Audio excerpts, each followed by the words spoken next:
Well, finally there's some World War II content again on the channel, and I couldn't be more excited to bring it in this form. Unity of Command 2 Moscow 41 campaign coming soon on August 31st if you're watching this afterwards. Obviously it's out now, and it might be a good time to get into this game if you really like those types of hardcore realism type games. And by that I mean there's a lot of detail to this game, a lot of preparation and planning, and it's one of those kind of like grand strategy games where you're not necessarily directing the troops yourself, but you're basically getting them supplied and moving them around and giving them orders to attack and retreat in their different types of attack styles, which with the absolute insanity to this game, it can be quite intimidating. Luckily they have a good tutorial and they've got lots of new DLC and a community that really cares, and I'm happy to be a part of it too. And I'm happy to have you here because I want to make the announcement that World War II content is returning to the channel, first in the form of this, a little look at what's to come in Unity of Command 2 for the Moscow 41 DLC, but also in the form of Company of Heroes, Company Heroes 2, Company Heroes 3 when that eventually comes out, World in Conflict, War Assault Squad, and much more is coming to the channel in terms of real-time and turn-based strategy too. So if you want to see that, make sure you go ahead and smash that like button and subscribe if you're new here, and make sure you turn on that notification bell so you do not miss out. Well, anyway, Unity of Command 2, it is not its first DLC. This is the third DLC now that the game's receiving, including its soundtrack too, and I'm really excited to take a look at the Moscow campaign. I really find early war Blitzkrieg and all the way up to and past Moscow and really into like mid-Stalingrad to be the most interesting period of time, where the Soviets were kind of isolated and it was really just the Germans versus the Soviets for a few years, and that was really a huge heat of the conflict. The new DLC includes 11 new scenarios and also alternative scenarios as what-if scenarios, like for example the game's other DLCs allows you to play past Stalingrad as if the Germans had captured it, or play past Moscow if the Germans were able to capture Moscow and the Soviets failed to defend it. Let's go ahead and take a look at the main campaign for now. I also will peek in and take a look at the other campaign for it, but look at all this stuff on the right side. I've got all the DLC for the game so far, and there's just an absolute monstrosity amount of stuff in this game, and I love it because when I was growing up, I didn't know what Monte Cassino was. I didn't understand what the importance of Market Garden was or the attempt. All we saw was D-Day, and so I learned so much from games like War Assault Squad, and especially games like, I believe, a game called Panzer Command a million years ago. But anyway, if you want this type of style of game, it's out now and might be receiving a discount, so make sure you keep an eye on it and add it to your wish list if you're interested, because if it ever goes on sale with the DLC that's coming soon, it usually has a couple bucks off, and it's not a bad one to get to. I enjoyed the original, and I'm thrilled that the developers have added so much to the second one. We're going to jump into Moscow 41. I think we defend as the Soviets in this campaign, though you can play as the Germans, and there's also multiplayer to it too, so if you want to do remote play or like multiplayer of the net or whatnot, you can do that. And it is a very this game is like 75D chess that could take weeks to play depending on how fast you did it. And if you love yourself some Hearts of Iron, this might be another one to check out. Anyway, I love the game and I want to jump in now, so let's take a look at Moscow 41, the main campaign, and a couple of the scenarios too. Let's go. Alright, so Moscow 41, here we are. We get random cards each time that we start the scenario too, and look at all this information here, things about Leningrad and the Stavka reserves. There's so much to this game. I played it a few times and I've won some scenarios and I don't even know how, so just for demonstration purposes we're just going to grab everything and take a look. Here we can see the northern campaign and the southern campaign of the Soviet Union, just north of the Black Sea and east of the Baltic Sea. And we have German troops pushing towards Moscow. And I think this is cool that they don't start with the Battle of Moscow right away, because the start of the Battle of Moscow really was years prior, and planning and preparation from both sides. However, no battle plan survives contact with the enemy, and so the battles that you fight before the invasion of Moscow, or rather the siege of Moscow, or the attack or battle, or whatever you want to call it, took place long before in previous battles, where prestige and experience and losses can be a factor for both sides just before the battle. And there's plenty of information on the different types of the theater in north and south, and then of course the strategic map of what's basically going on all around the world, neutral nations and who's at war, who's allied or whatnot, and where the lines are during 1941. So I think we start the campaign in November. Let's go ahead and jump up here and take a look here at the campaign. Yeah, so we have the Tikhvin offensive, and it looks like northwestern Leningrad. A couple of tags here to really briefly tell you all what it's about. So that's pretty cool. Let's go ahead and start the scenario, and we'll jump in and see what it all has to offer. And again, if you want to attack as the Germans, that option is there. If you want to defend as the Soviets, that option is there through some of the other scenarios too. Well, here we are. So some more information about the front. You can go ahead and pause and read it anytime if you'd like to. and we'll go ahead and take a look at the small, very small scenario, starting you out easy to try to get you to learn about supply lines and troop reserves and special cards and things like that. Again, I call this like a 5D chess, so 75D chess, or whatever, all the Ds, but these nuts. But anyway, we're going to go ahead and try to push into enemy territory, just see the battle play out a little bit. But the real action here is just understanding how everything works. And I don't. I'm very small brain. But I really like the historical accuracy and also inaccuracy that you can play for alternative scenarios. But as you can see at this point, Leningrad is behind us, and we're now pushing forward and closer to Moscow. A very trying time for the Soviet Union. We can go ahead and push our troops in. You can take a look at all the different units, and there's new units in this game too. There's actually new cards for artillery preparation. The Soviets now get ski troops and divisional guns, and the Germans actually get a new look, and there's new Soviet Guard units that are dedicated to hold these positions. And of course the battle goes into early 1942, so weapons and equipment available mid to late 41, and probably towards mid 42 are also available, as some of the scenarios are before and after those times. But anyway, check that out. The horses are literally back here. The Soviets are, yeah, literally Soviet cavalry are on horseback back there. That's crazy. All right, well, let's go ahead and oh, this is the deployment phase, so we can move our troops around and call them reserves, and things are based on prestige. But we're going to go in now and see exactly what all the moves are that we can make. Okay, so we've got the ability to attack the Soviets, who are entrenched in some positions, and that's not going to be great to attack them. As you can see, we don't have tigers or panthers or bears. Oh my. We just have ourselves a few 8 Panzer light tanks. I think they actually will tell you what's in the unit. If you hover over it, I think it'll break down what vehicles are in there. So if you know its capabilities, then you're familiar with that. Wow, the Road of Life, some historical importance here. Let's go ahead and try to attack with our tank and see how that plays out. Oh, wait a minute. Yes, we're defending as the Soviets. How foolish of me. This game has me attacking so many times as the Germans that I literally just jumped into that, even though there's literally a giant hammer and sickle up in the upper left corner.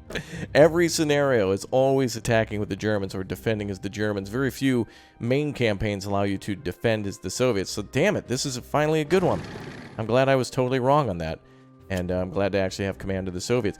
Usually what will happen here, too, is the Soviets greatly outnumber the Germans. And so, since they're on the defensive and since they have so many troops, they're actually able to, like, push up and clog up all the roads. And so I always get encircled as the Germans or get my supply lines cut off. So it's nice to actually return the favor now to the AI for the billions of times that's happened to me. You can see a supply sector down here. And there's also, although we don't get access to it now, the Germans probably have some ability to call in the Luftwaffe to bomb bridges, drop supplies off, do strategic bombing, and ground attack runs on our troops and on our, especially our tanks. Very effective too. But I think for the most part we can give our orders to entrench. So, like I was mentioning before, we can do that down here with our engineering. Some of these squads are engineer squads. Some of them are scout squads. Some can be equipped with AT guns, and there's just so many things that you can do in the game. It's quite impressive, I must say. Some of these troops are out of range. I don't know exactly what that means. Maybe can I not give orders because they're too far down here? Our HQ is right there, so I don't know. But anyway, lots and lots of stuff to discover and to play over and over again. This is one of those games that's just brutally punishing and unforgiving. But the first time that you beat it, then you're hooked and want to do more. There's also the ability to attack, move, and just move long distances if you want to. But I think we're good here. I'm going to see how the Soviets play this out, or the Germans. Will do horribly here. But it doesn't matter. I'm just excited to see some actual new World War II content for the game. It's good stuff. And there's the bomber. Very nice. Germans and their mechanized and motorized troops are closing in. And we have forces in the north that we can push on the Germans. So now look at that. The highway right there is open to Krishi. And I like how small this scenario is for starters, too. It really lets you focus on a very small portion of the battle. Let's go ahead and see if we can destroy the Germans here. I guess I'm going to make a personal goal of just trying to capture the German HQ down here. HG Nord. I don't even know if that's an HQ, but we'll just give it a shot and see if we can push deep. We're going to try to ignore the Germans as much as possible. Great music.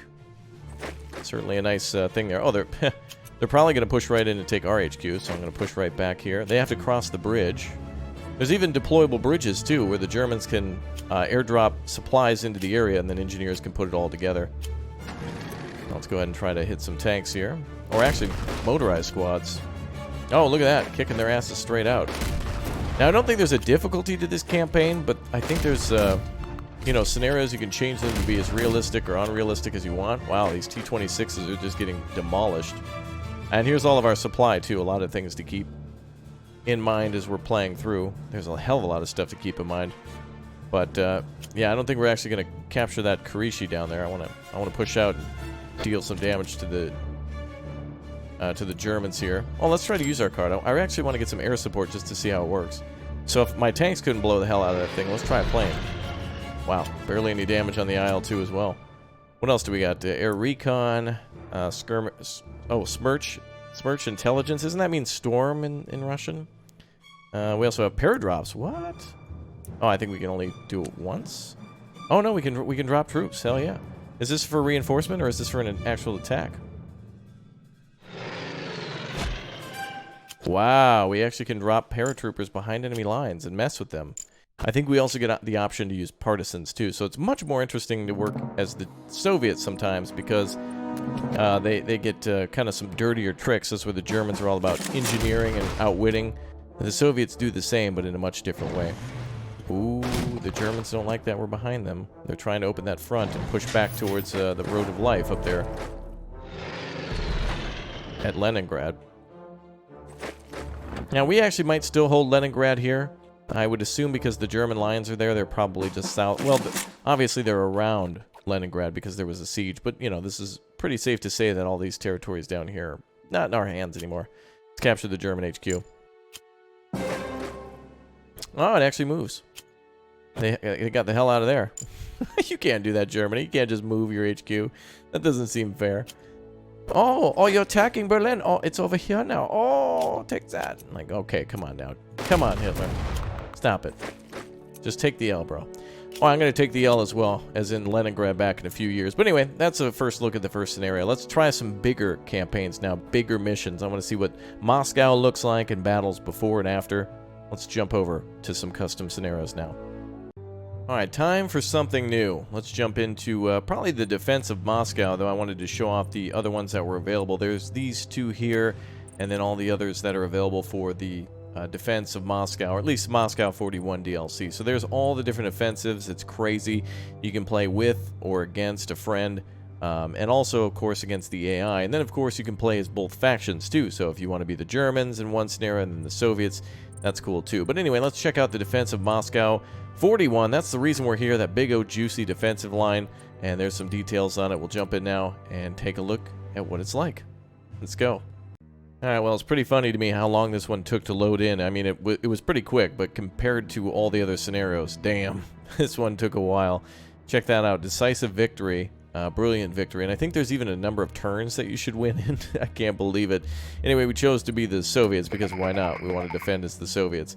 And let's take a look around the Moscow area. So we go just north of Tula, all the way just south of a large village here, just north of Moscow. Very nice. Ooh, actually kind of like a perfect... Is that octagon? Yeah, wow. Damn, welcome to the octagon, boys. Actually, hexagon. But anyway, sorry, I was thinking octopus, which means I was thinking of that one Japanese dish. I forgot the name of it. Anyway, right. Back to the task at hand. Our Soviet troops hold a massive majority of the line, by the way, and I think we're just going to play this one out and see how it goes. So as the Soviets, you'd think that defending would be boring because you're not really cutting deep into enemy lines, but interestingly enough, you're looking for opportunities to exploit weaknesses in the enemy's line too, to push through to capture HQs, supplies, things we covered before, but also to be able to weaken the enemy before they reach some of their main objectives. So what we basically need to have happen here is to be holding these positions towards the end of these turns and to make sure that the Germans don't advance. And we could also do things like, for example, provide artillery support, aircraft support. I think, did we get some random cards here? Yeah, we don't, because this is just a test of the emergency broadcast system. No, it's a test, of course, of the scenario. We can take a look at here at where all the supplies are coming from, major railways and roads and such, where supplies will be distributed to the front line and to the city. And check that out. All these buildings here, I believe, are bunkers. So Moscow is heavily defended by the Soviets, not only in the city, but also outside. We see a lot of lighter tank units here, really. Well, some of these are heavy tanks too. I think there might be some KV-1s out there somewhere. But again, the tank isn't necessarily representative of like that only being the tank there. It just marks that it's the 9th Tank Brigade. which in this case is just made up of a lot of small tanks. I did not mean to do that, which is great because there's actually a button to undo that, although I forgot where it is. There should be a button. There it is. Okay, perfect. So anyway, if you goof something up or if you want to test this scenario too, there's also the ability to see what's going on the right side of the screen. So if we attack this group 4-0, there's a high chance that we're going to take losses to no enemy losses. We need to make sure that if we attack, it's very precise that we're going to win. We're very assured, and that we're doing it for a purpose in case of capturing an enemy HQ or reinforcement point or supply. Let's see how the battle plays out a little bit. We should be entrenching our troops, and I see a lot of them already entrenched on the front line. Not all of them can do that. Some of them are actually tasked with creating bridges. They all have different skills and also things that you can give them and spend points on things like AT guns, anti-aircraft guns, to make them more resistant to enemy attacks and also defeat enemy units when they push forward. You can also see an incredibly important thing about this game is supply. And the little red exclamation point on the left side of our troops here is not them being discovered in the armory in Metal Gear Solid 1. No, it's that they're very low on supply and that they'll need to be resupplied soon. The Germans actually get the option to resupply, and I think we might too. It all depends. But the Luftwaffe at this point was quite capable of getting the job done, at least against all the Soviet defenders, and helping their own troops out for a while. There was a time where they were good, but in well, June of 1944, they were asking where they were. A famous quote. All right, well, let's go ahead and take a look here. Oh yeah, you can see here that the enemy has a 15-centimeter Nebelwerfer 41, and that is a towed artillery, and that'll give them 4 defense and +4 artillery. So, for those of you who want to play things out like Dungeons and Dragons or Hearts of Iron, then you can see all the bonuses here. I think if we attack, we don't get a unit back either, so we're just going to go ahead and play this out and see what happens. There's really no turns I want to make. I think all the troops that can be entrenched are, and there's many more things, like, for example, working with reinforcements. So, like here we have militia, and there's also ways for us to go back to Moscow, the western section, and actually resupply the troops. Anyway, let's play it out and see how it goes. So we'll play a few turns here of the new DLC, and I just want to see what the Germans have in store for attacking the line. Can they actually do it? I'm assuming that the AI will be quite capable in pushing forward and actually taking Moscow. I'm actually kind of cheering them on because taking a city and completing these missions I don't see very often, aside from some of the smaller campaigns. And of course, it's always cool to fight battles that you really never knew happened or existed. Or that are lesser known. Alright, so those Germans are really pushing forward.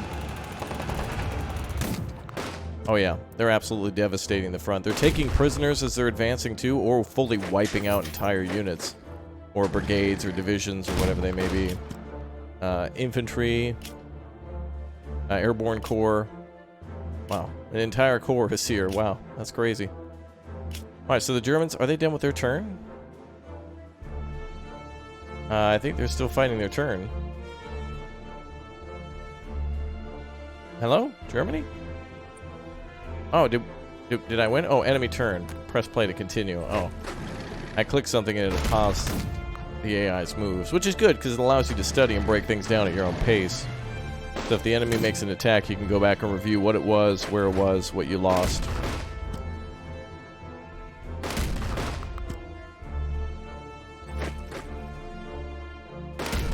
Wow.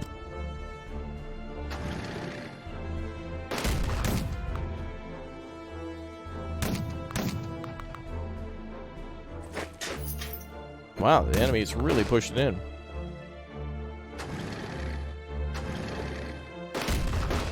So the north section, they're just brushing troops away. They've got a lot of medium tanks here that are quite good. Panzer IIIs, it looks like, which, again, we can kind of just dismiss as a lot of medium tanks of different varieties. Wow, and a bomb. Oh, this group's holding out. Damn, they surrounded them.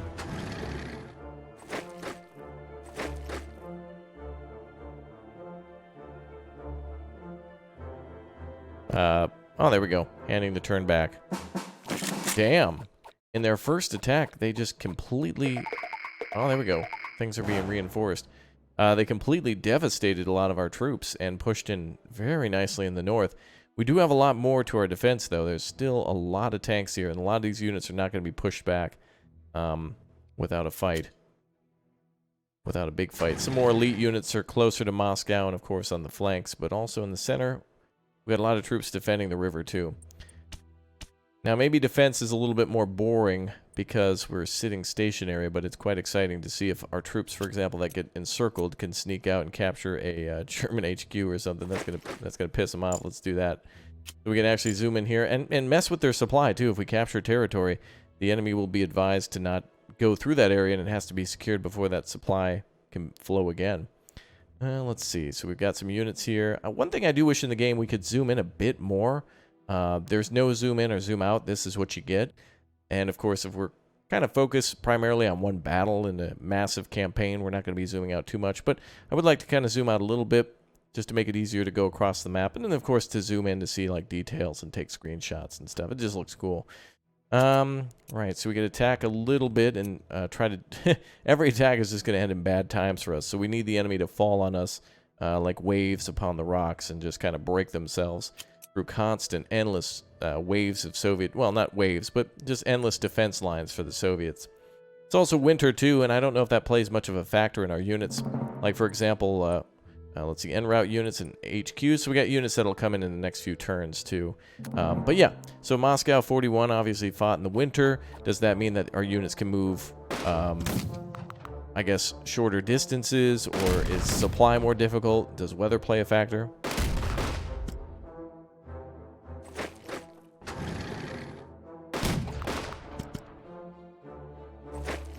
Now, if the enemy fails to capture Moscow by a certain time, I don't think we need to completely eliminate the enemy force, but we have objectives of our own, of mostly defense, of course, to hold certain positions, but it'll benefit us, again, over and over, to capture bridges and strong points to supply.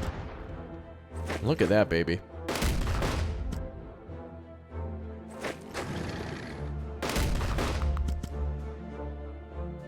There we go.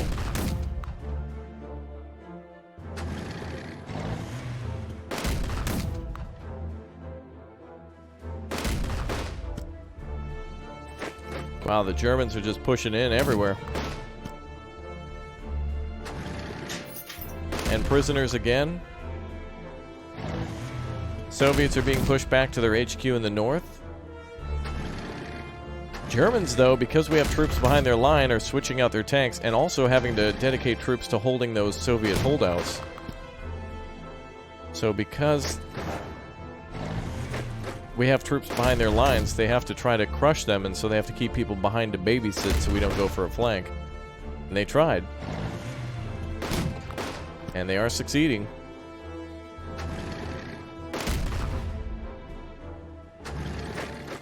Wow, look at that. Tanks shifting in and attacking, tanks shifting out, and then infantry. And you can see like 3 waves of attacks going on. Oh, unfortunately we lost our boys. They were very close to the enemy HQ. And the enemy's very close to Moscow now. Only 2 troops lie in front of the bridge right around here. Or 2 squads, or whatever you want to call them. Bombing run fail from the Germans. Look at the astronomical amount of troops in here. That's crazy.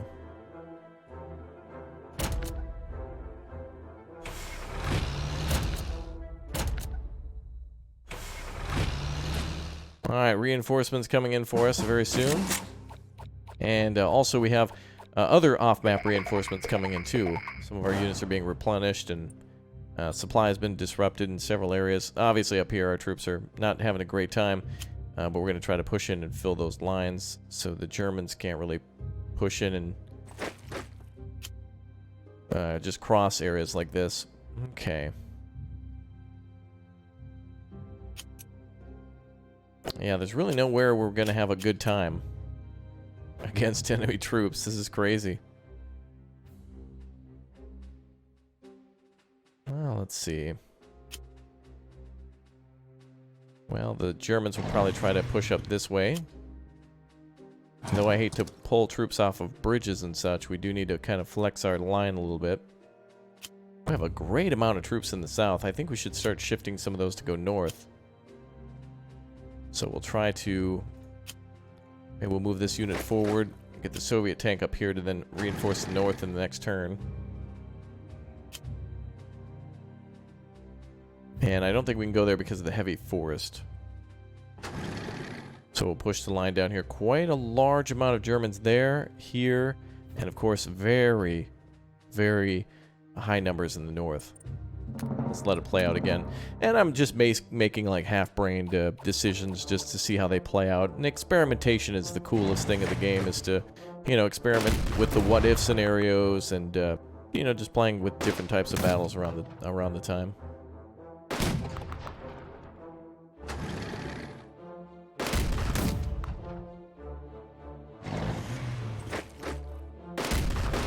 Now, I'm hoping to see some other DLCs soon. It would be really cool to see, for example, the Australians and the New Zealanders for the Anzac Forces North Africa campaign. And actually, I think there are some battles for that. I know there's, again, I mentioned the Battle of Monte Cassino, and so there's some, not a full-scale Operation Torch, but there are missions kind of around that area and mini scenarios that kind of simulate that, but not on a larger scale.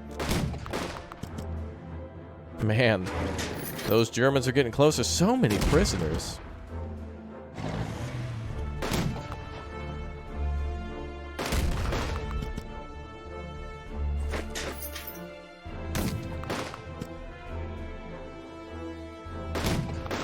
Alright, they're still pushing in. So as you can see, they're really trying to cut things off almost like the limbs of a tree. You can see the Soviet defenders holding out around the river, just on the western side. And there's the 2 tanks there and the 3 infantry squads sticking out. The Germans are just kind of trying to cut in, chipping away literally at defenses, and then just trying to bury themselves in like a parasite in order to try to really cut things off there. Oh, there you go. You can see they've captured one of their objectives, the city. Some of our forces being overrun. All the different things that can happen. The Germans really pushing in hard. Now, I don't think the enemy's lost any of their major groups yet, but the Germans typically keep a lot of their stuff alive, where it's like if we lose 6 units or so to their 1, that's a big win for us. Plus, I think the luck is a little bit biased here whenever it's, you know, whenever you're trying to drop bombs, it doesn't work out. Whenever you're trying to, you know, defend against bombs, they always seem to destroy you. Ah, there we go. Germans are now reinforcing.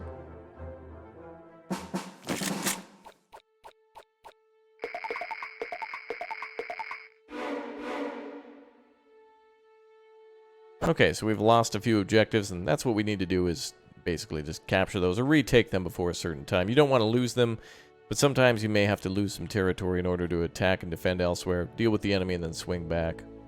Not great, not terrible. Alright, well, let's go ahead and continue to push our forces into the area. We have this 1 tank that went north, which seemed to be a good move now that the Soviets have their tanks, or the Germans there. So we'll push all that stuff up right about there. There we go. Cool. Well, let's see if the Germans can do it. And then we will enter a alternative scenario. I'm not sure if there's a way to filter those alternative scenarios. I have seen the ones for Stalingrad before that are kind of in the Caucasus that look really cool and pushing down towards the oil fields. Oh, there we go. The Germans are now starting to have a bad time.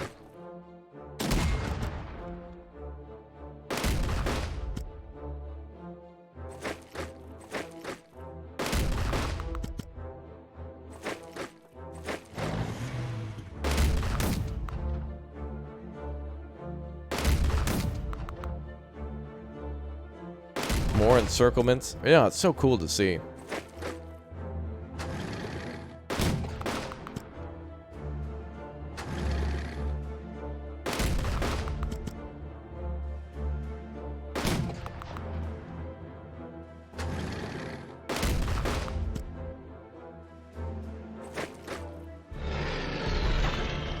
Now, actually, there are weather effects in the game, too, that I believe will ground the Luftwaffe. As you can see, it's, I think this just means that it's not necessarily snowing, but the ground is covered with snow. Certain scenarios have where it's still, some of the map can maybe still be frozen over as where others are thawing. But weather is an important factor here, too, as well as forests. So that's something to consider with your defenses.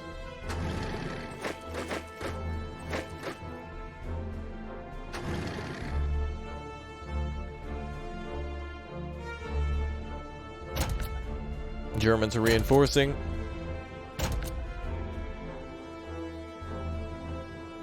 And we should have our reinforcements on the way soon, too.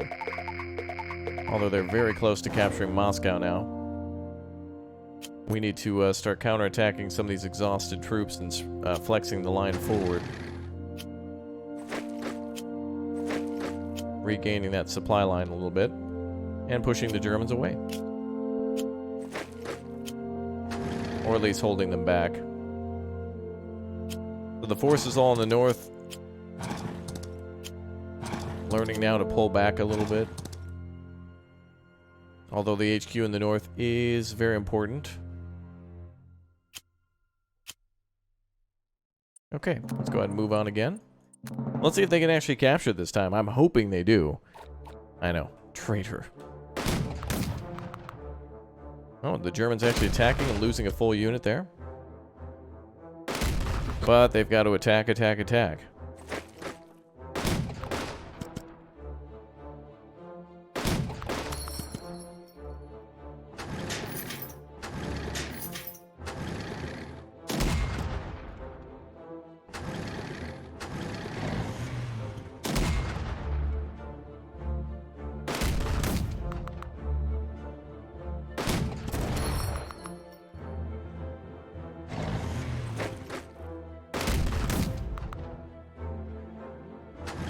Alright, they're going to crush that tank unit there. I'm pretty sure. Nope, not yet. Now they've reached our defensive line where they have, or where we have some pretty intense bunkers. Now they're just militia troop holding these, so it'll enhance their abilities quite immensely.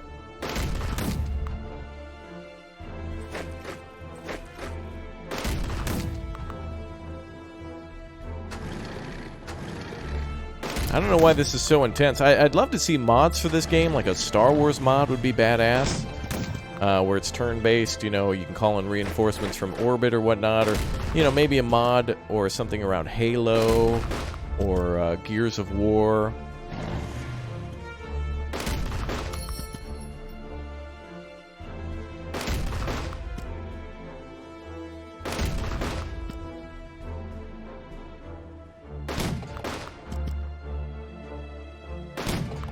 Now, still wrecking those lines.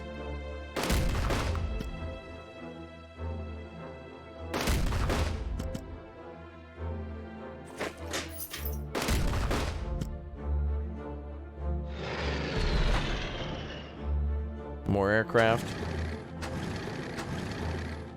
And more of those tanks just choking those supply lines around Moscow. Closing everything up. You can see that there's railroads coming in from the north and east, and then also some supply lines for trucks. Now, I wonder, I think our tank here, I don't know if it's the tank in the north, or I think it's the infantry just south of that are the true defensive position. Alright, these Soviet troops are all out of supply, but the enemy has to attack, and it's going to cost them moves and buys us time. So, sacrifice is the name of the game for our troops. The Germans on our position there. Wow. We could try to attack here.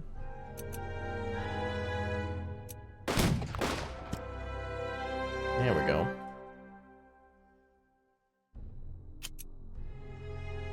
Yeah, it's mostly worth it not to attack, or to get our troops out of the bunkers if we don't have to.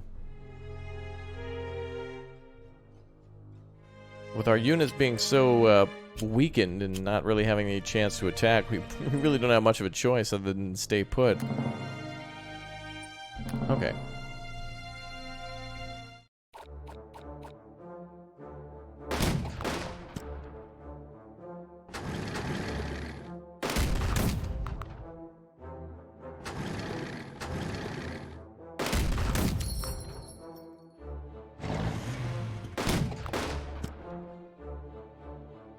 Alright, the Germans are one push away now from taking Moscow. Just that one tank there in the way from getting into the city. Now December 2nd, 1941. Things are just being obliterated and overrun.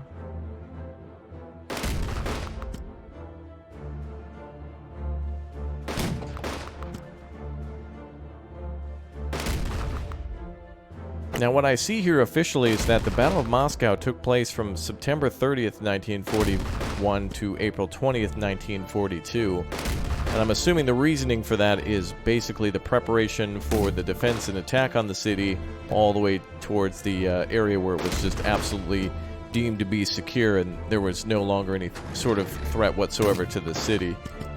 Would make sense that, you know, long after a battle, as they did in Stalingrad, it took a long time. In fact, I don't even think Stalingrad was truly fully won, as in, like, you know, all defenders defeated until, well, perhaps after the war, or at least extremely late war, which is very interesting. Very interesting history. Of course, a good resource for additional stuff like that is my boy, who I have no idea. I mean, I know who he is, but if you've ever heard Mark Felton, then you'll be able to look up some of that stuff. Great. War Stories with Mark Felton. Highly recommended, too, by the way. It's a great, maybe 6 to 12-minute YouTube channel on all things World War II and modern warfare and history and whatnot.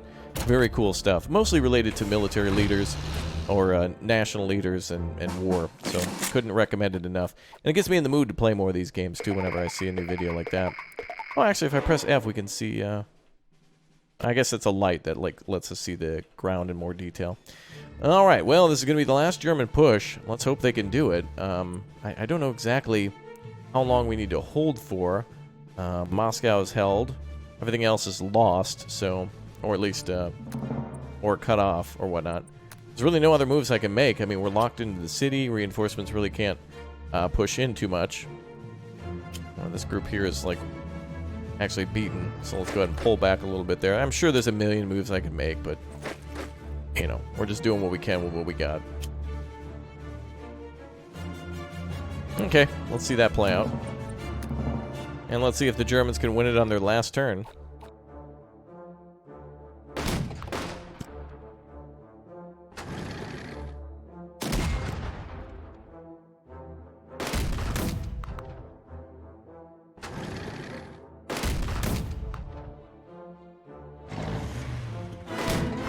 And there it goes. Big loss.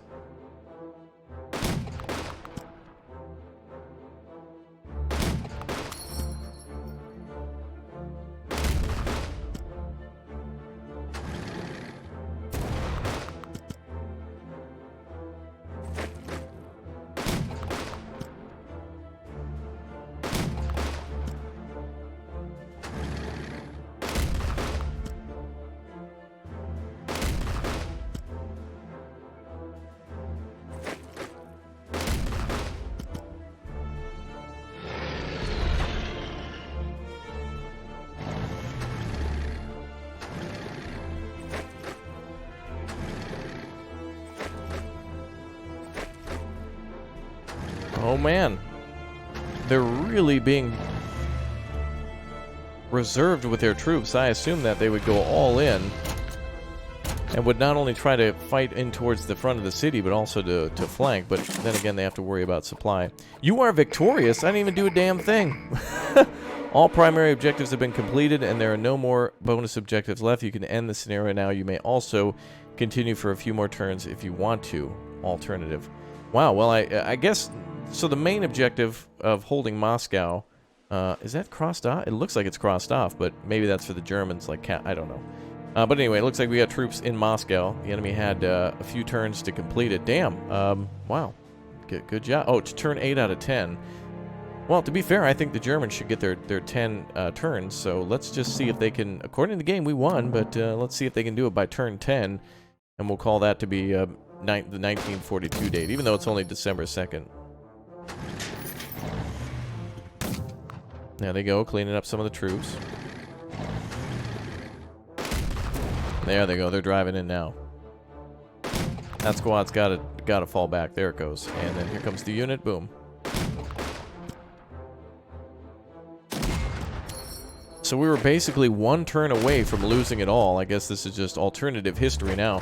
But that's what I love about this game, and I want to see more games explore the whole alternative history where... and that's the interest of Hearts of Iron, is that you know, most people play it historically a few times, but after that, it's mods, alternative history, mixing things up, you know, naming all sorts of nations after, like, MMORPGs and stuff like that, and just seeing who battles it out, Fortnite versus a PUBG or something, the final battle. Like, it's just fun to experiment with these things, to play them realistically and historically from the start, and then to just play things out over time. So, oh, actually, we have units available as well that we can call in. Oh, yeah, look at that. Look at all these units that we can call in, man. So we got naval brigades. We can tell where the unit can come in from at certain areas. That's all based on our HQs, I think. So, oh, wow, they just pop in out of nowhere? Wow, damn. So we can do even better. So we were able to hold Moscow without any reinforcements. So the real challenge would be hold all the objectives, loot nothing, and destroy the Germans without bringing in major reinforcements so they can be transferred to other places in the front. Essentially, the real goal is like the goal for corporations is it's all about money, earn every single dollar ever invented, and the point of a defense is to basically hold a defensive line with just a handgun. Oh, but you need a little bit more, a little bit more, a little bit more. Do it with the minimal resources and minimal effort and minimal time, but then also maximize it elsewhere on the front. So minimum into the defenses and maximum into the offensive, so that way it can continue to keep pushing through. But I'm no military expert, I'm just some YouTuber. And I'm happy that you watched my video today on Unity of Command 2, the Moscow 41 DLC. Big fan of this game. I wish I could get into it more and really get detailed into it, but it's a learning process little by little, and I love the original game so much I was happy to jump into this one and all of its DLCs. I will see all of you very soon for more of this and Men of War and Company Heroes and World in Conflict and other World War II and modern military games and shooters and whatnot, particularly more RTSs, though this is turn-based. I still consider it to be kind of in the same wheelhouse, at least in the same neighborhood as all the others, and a great one. I will see you all next time. Thanks for watching. Take care. Das Vidania. I will see you soon. Goodbye.